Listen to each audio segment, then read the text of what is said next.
Vote reform should say something. D. Wilson said, thank you. She missed us. D. Omi said, AJ is the man. And then he said, my team. And a couple other people on the check-in. Lisa gave me a shout-out. Yes. There's a couple other people. Frank Trulio, Sam Rivers, Omi. Frank. Sam. Jennifer Wiggle Holland. Youngest voice. Okay. Kenneth Chamberlain Jr. Lisa Bass, we already said.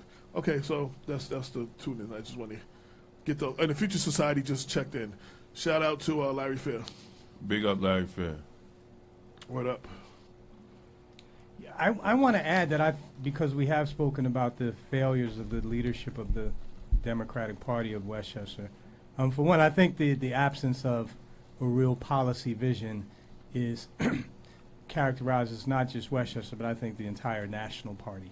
Absolutely. I think that we have been trying to heat up the warmed up leftovers from the New Deal administration, the fundamental approach by Franklin Delano Roosevelt back in the 1930s. And I think that that kind of approach has run its course, and the party is not investing the type of time that's necessary to develop new policies that are going to actually connect with the everyday voter and address some of their needs. Beyond that, though, I think that there is also a failure of leadership that Reggie must take responsibility for with respect to the weakening of the party's commitment to the norm of democratic debate and politics. The kind of disarray that we see in the city of Mount Vernon stems largely from the fact, I'll be quite honest, if I could just call a spade. Well, not just Mount Vernon. Well, that's true. Throughout Yonkers, White Plains, not just through Mount Vernon. I mean, throughout Westchester County. Peekskill. Okay, I'm not quite sure if they have quite the same problems that we yes, do. they do. Okay, but I mean, what is really deeply disappointing is the failure of, I think, almost everyone that I run into to understand, firstly, the structure of our government. There's no such thing as obstructionism if you are unable to win the support of the legislator to enact your budget. It means that you need to rethink the budget because the legislator is, in fact, the arm of our government that is authorized to enact budgets. That's how the process is supposed to be. We can claim obstructionism all we want, but to me it reveals people's failure to appreciate that the mayors in most cities are not kings and they do not unilaterally impose policy. So the inability to work together seems to me to stem firstly from the mistaken belief that somehow or other when you elect a mayor, she is going to do whatever they want. If Milagros is elected to the mayorship of White Plains, she just cannot go in there and tell people what to do. She can suggest her approach, and they're going to give her feedback based on their understanding of the interests of people, and there has to be a meeting of the minds. But that's not what is happening in White Plains right now with this. No, mayor, I don't doubt that. I would agree with you. Right, and I can invite you tomorrow to go to the Common Council meeting. There is going to be one of the items is to pass some bike lanes for $1,500,000, and the people in White Plains don't know anything about it. Zero, they don't know anything about it. And I can tell you that it's going to pass, because from the 7 people, the mayor has 1 vote. You're going to see that it's going to pass 5-2 most likely, because there are only 2 people. Because there is only 2 people, including myself, that is always questioning when monies are being wasted, and the citizens of White Plains are not involved in the process, in the participatory process of giving their opinion. And this is every month that there are items to pass is the same thing with this mayor. It's all deals behind doors. And I think your point is also that the citizenry must take responsibility. Democracies don't work without active citizens. Yeah, but this is a very interesting weekend, right? It's Yom Kippur. So it's Columbus Day is coming. So they put this kind of approval also tied to a schedule that they know that people have other things in their minds. It's all planned. We need to bring term limits to all these positions. Yes. Because what happened is that without the term limits, this problem is about, keeping the friends in place, keeping the businesses that they want, instead of saying, you have 2 terms, and you do your work, and then you're out, and next energy comes in. And so all these interests that are personal interests are being created around preserving the power are not there. Absolutely agree, especially the I term agree. limits. 2 to 3. If you haven't done what you were supposed to do in 2 or 3, like when Mayor Davis was running for his 5th term, my problem is if you hadn't accomplished what you wanted to in 16 years over a 20-year period, I don't know if you need 4 more years. You know what I'm saying? Like, I really don't think, that was my stance on the whole Mayor Davis must go. I mean, I felt that he had spent, he got into office January 1996, and the world was a very different place in January 2016. And the person that ushered us in 1996 cannot be the person that's ushering us in 2016. Now, we did get change, and the change is not necessarily for the better right now. But then we got to continue to participate and do our part, though. Right. So. And technology is changing so drastic and fast that when you have a person that has been 16 years old in let's say leadership position of that kind, if he doesn't bring all the time new energy into City Hall, the city is missing a lot of new initiatives that will benefit all the citizens just by keeping the same old in place. And I think that's why one of the things that people thought Richard Thomas would be good, because he was a millennial. He understood a lot the modern technology. He understood all of that stuff. So you know what I'm saying? They thought it would be an upgrade, but as of yet, it has not turned out to be that way yet. So Well, it's a combination also of new but also experienced. So it has to be a balanced thing, like everything. Right. I think, let me add, whether one is new or experienced, the most important qualification for office is integrity. Yes. I agree. Yes. And in my judgment, that is what is sorely lacking. It is sorely lacking in the leadership of the city of Mount Vernon, specifically Mayor Thomas. I like that. Did y'all check that out?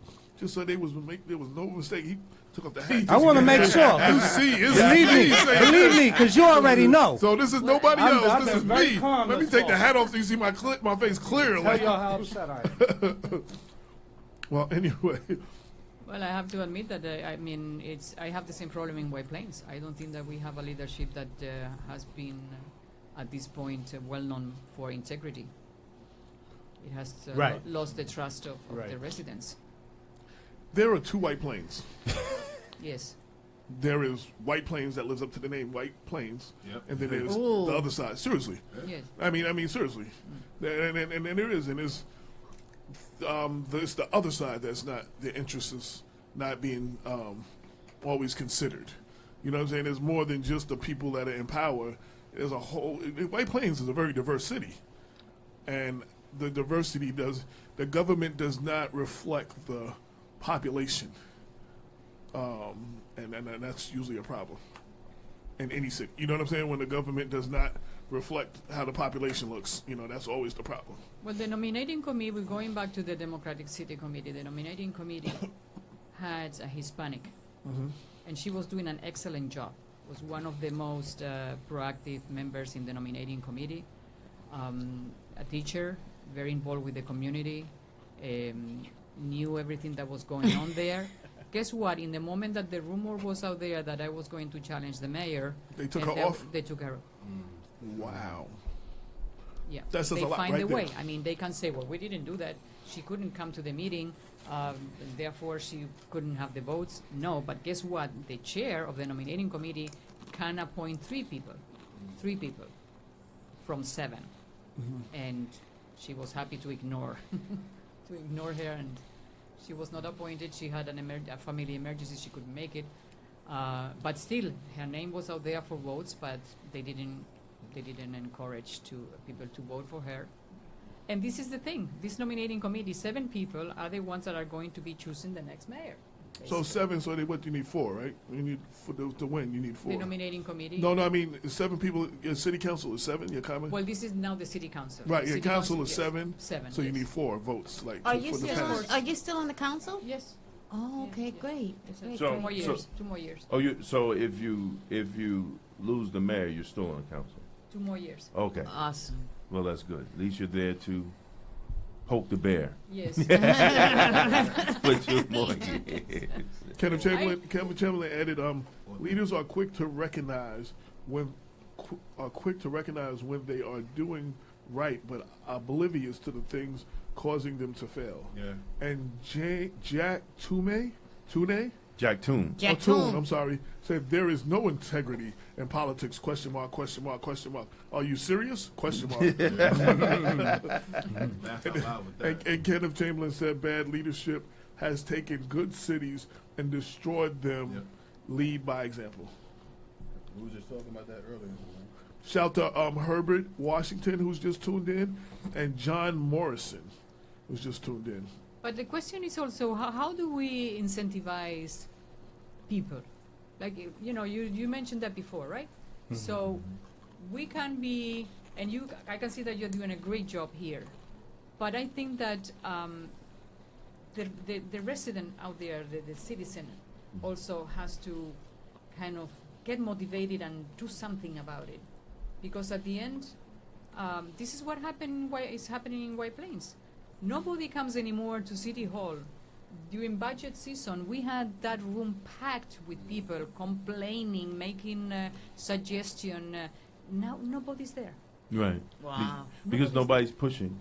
I mean, nobody is pushing. And the budget is terrible in White Plains. I mean, really bad. And people don't realize how bad it is. And you ask people around the city, White Plains, why are you running for mayor? Why are you challenging the mayor? Isn't it, things are good here? Things are good. Go around and see how many shovels you see on the ground, how many cranes are in the air. You know, the journal news keep putting White Plains as a city that is booming, and in the front page always developments going on. There's nothing going on in White Plains. All these are projects that maybe were approved, but they're not being built. So you're saying citizens just getting discouraged? Basically, they don't want to turn out. They think they're not going to be any type of change.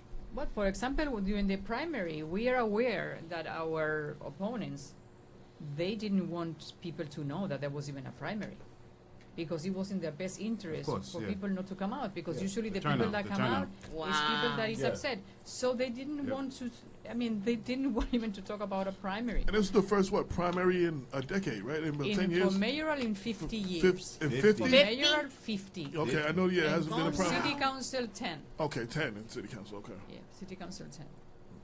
Wow, that says something there, too. So when the whole thing about the signature petitions went out and we make it to the ballot, then now we said, okay, now time to deal with the issues. And 4 neighborhood associations got together. They rented a space, and they put together a debate. So they invited all of us, and they invited the mayor to debate with me, and then they invited the other 3 common council members to debate with. So we were there, and none of them appeared. Our opponents didn't come to the debate. So, this is disrespect to the maximum to the residents that paid for renting the space, put together the whole debate, and the 4 of us, meaning the candidates for common council were there, and myself, and those 4, the mayor and the other 3, never make it there, and not even an excuse. I just got a text from Mount Vernon Councilman Andre Wallace. He said, did somebody just say term limits? Yes, term limits. Well, you yes. have, hopefully you become mayor, but if you're still a city council person, even mayor, you have a partner in Mount Vernon to start pushing for term limits Good. and talk about term limits and these political positions. I really don't believe that people should stay in office long enough to try to get a pension. Getting a pension should not be why you're serving. You should be serving the community. And I think that's part of the problem. People want to walk up, well, I got to get my pension. Really, bro? You got to get your pension. So you're staying in 20, 30 some odd years, and then you're not even bringing up younger people to be part of serving the community. And I think it's sad, but you have a partner in Councilman Andre Wallace. He texts me. Wonderful. In Mount Vernon, how many times do the city council There's no meet? term limit. There's no term limit. But also the meetings are in White Plains. We meet once a month. Oh, they meet twice a month. Twice a month, except for July and August. The month of July and August, they only meet once a month. And in addition, but in the rest of the month, the second and fourth Wednesday of the week, the second and fourth Wednesday of the month. So we got a meeting coming up next Wednesday, not Right, this this Wednesday. will be the first one. Yeah. and do you have also special meetings in preparation to those meetings? There's a Tuesday work session meeting the day before Okay. the council meeting, So where they so talk That- about that what is- they're going to address. So 2 work sessions and 2 council meetings. Yes, a month. Yeah. We in White Plains only have one. Really? Wow. One common council meeting, which is usually the first Monday of the month. Wow. And then there is That would a be this work week. session that Yeah. is, Tomorrow. this tomorrow. And the work session, it's a joke. Because the work session is supposed to be, as the word says, to go over the items that are Right, the supposed work. to go for approval. Right. No. Well, a lot of work sessions in Mount Vernon is a joke too, but they have they have one more than y'all do, so they have 2 jokes instead of just one.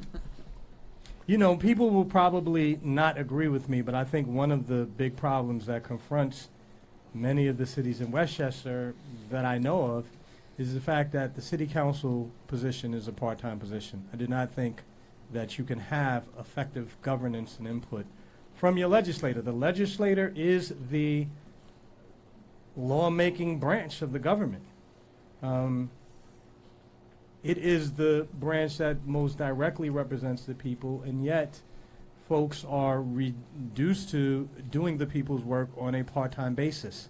And I don't know why we would think at all that this could succeed. It's a terribly flawed model.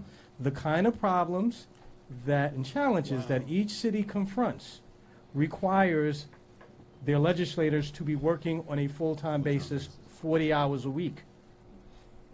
Short of that, what it essentially means is that the initiative for much of lawmaking and governance comes from the person who works full-time. And in Mount Vernon, that's the mayor And the and the controller. Right. So, of course, they would dominate. Right.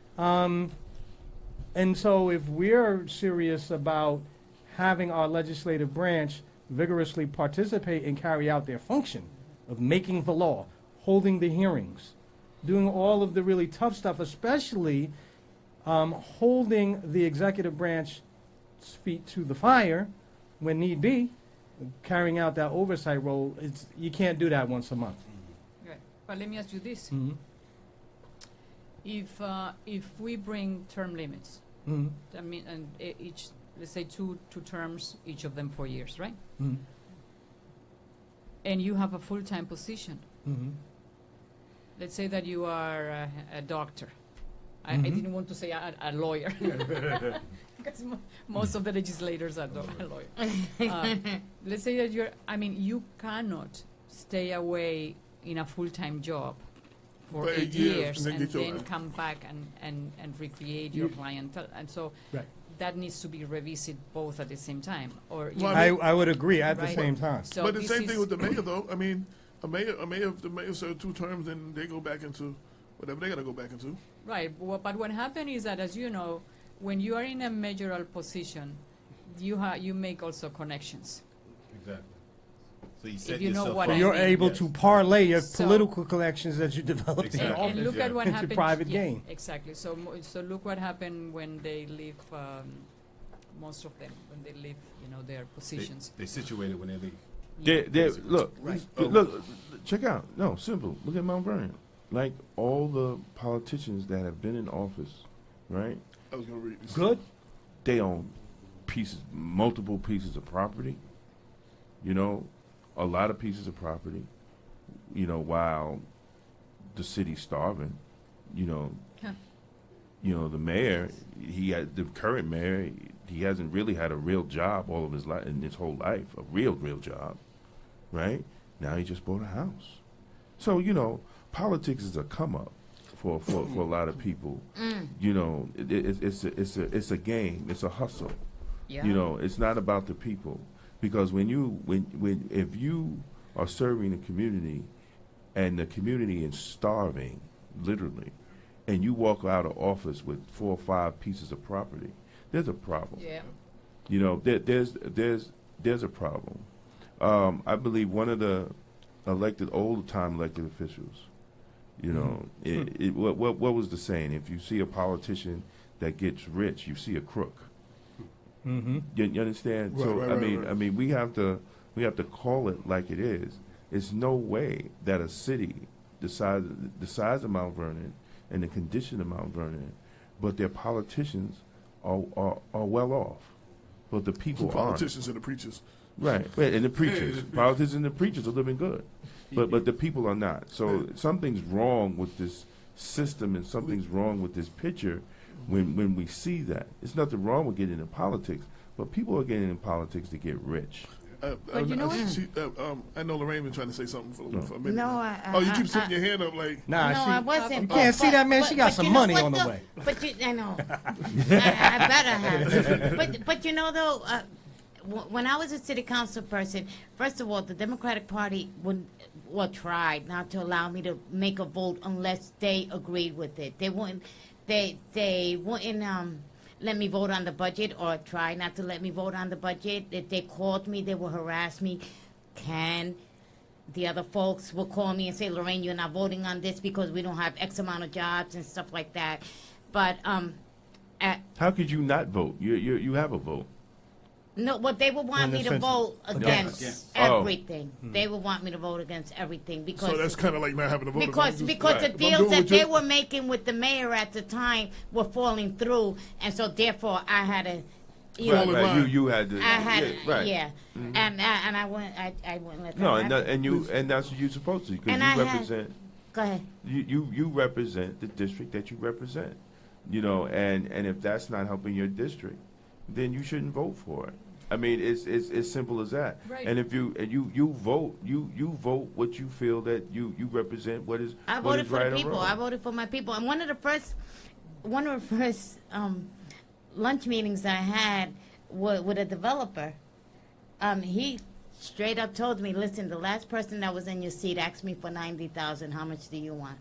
Right, and that's how they get That's how it paid. is, yeah. And that's how they get paid. And that's how they buy houses. That's how they get in Mount. That's how they getting paid in Mount Vernon now, because there's a big time person who has bankrolled campaigns, and now he's controlling the city. So But- why are we politicians required to show our taxes? We are required, but that money doesn't Not, go but on not to like that. show it, not to the. We are not required to show. Oh, in New York, we're not required. We should be. right. Well, I mean, We should be. A lot of you money's are cash, too. you are required to file a financial disclosure Financial statement, disclosure. which yeah. my understanding Yes. is that at least in Mount Vernon, is not abided by.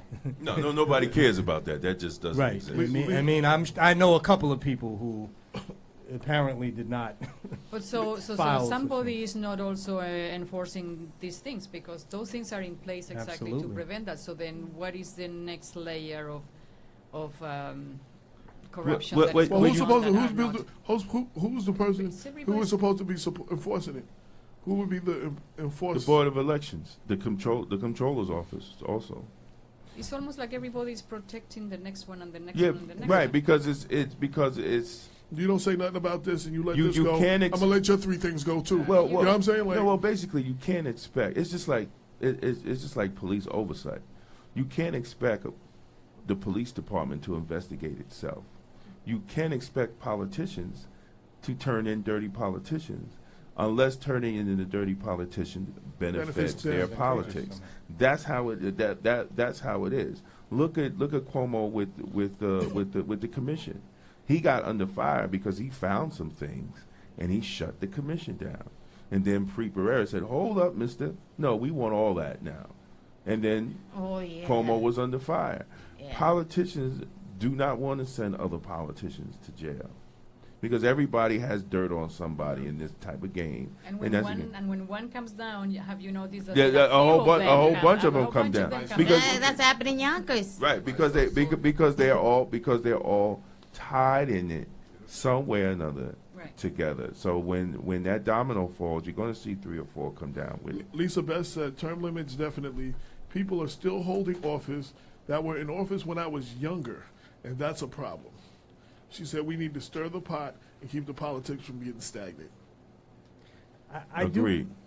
I want to add that in the end, I think it is the citizens who at least are supposed to be holding their own politicians accountable. And one of the problems in the United States as a whole is we tend to think that accountability is only exercised in elections, and this is not the case. At least in the city of Mount Vernon, I'm proud to say that in response to a number of wrongdoings that we observed, we did hit on the seldom used strategy of trying to advance a citizen-led lawsuit because the charter gives us that right. Right. The charter declares residents of the city who are also taxpayers to be trustees of the city's property.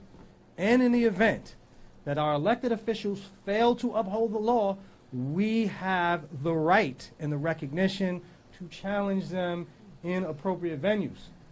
And that, I think, while it takes some doing, it takes effort, but thus far, I don't think the citizens have made full use of all the tools that are available to us in the event that our politicians become disconnected and no longer represent our interests. And we're going to have to take ourselves more seriously. I can't tell you, and it's very frustrating because I can't tell you the number of times that people I love dearly have taken me to task for insisting that I continue to be involved in the politics of the city of Mount Vernon, where I helped to elect the mayor. And everyone is telling me, like, Bob, you should bow out now. You're not supposed to do that. The man won. I'm like, what do y'all think they have biweekly city council hearings for? Why do you think we're given the authority, the power to, lobby, put a pleading to our elected representatives? That's a vibrant part of America's democratic traditions. And yet citizens, either because they don't have the time, they don't have the interest, they do not have the inclination, refuse to take those responsibilities seriously, and then look to blame everyone else. The blame, we can look to ourselves for the blame, to cite that well-known adage, the citizens get the leadership they deserve. And quite honestly, we are terrible citizens in my view. There are certainly factors that account for this. We live in a very rough and tumble capitalist society, and people can only go home and it's terrible. Well, all we could do is go home and rest. Afterwards and get up. It is a grind, and it's a very difficult cycle to break, but we have to break the cycle of lack of participation in any serious way. I agree.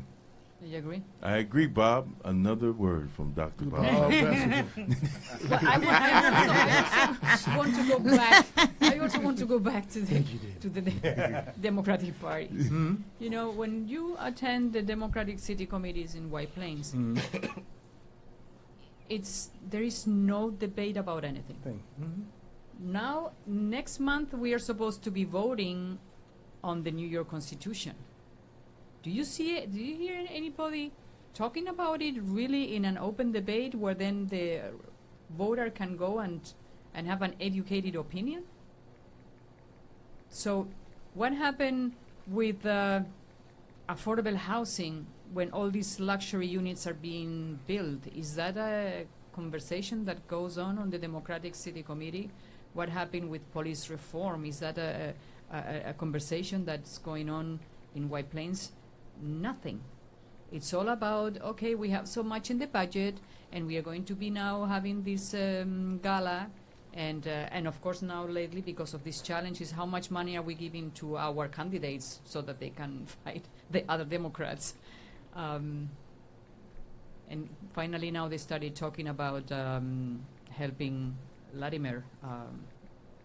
But there is no substance. There's no conversation, and people, 10, 12 people that goes there monthly and sit there, it's pathetic, because you can see that in the moment that somebody's trying actually to talk about something, it's, oh, I'm too tired, so I better leave.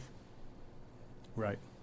I just want to say, again, I'm not going to answer every. I've just got 6 more Messages requests about. to want to know if we're going to talk about. We will address Thursday, so yes, tune in.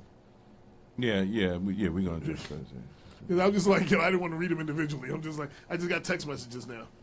So Yeah, we're gonna address it. We're gonna address it, but we got some other things we gotta address. In the room is a good friend of mine. It's my brother from another mother, man. Yes, out in sir. Long Island. My man Darren Green, who also represents blacks in law enforcement out in Long Island. And welcome. Welcome. And Thank you. well, and I think this is also you could definitely join in the conversation, Milagros, because we are talking about police reform, and I remember you and Kenneth Chamberlain had sent out a press release about how the police departments, especially White Plains, but the majority of police departments in Westchester were not responding to the foils.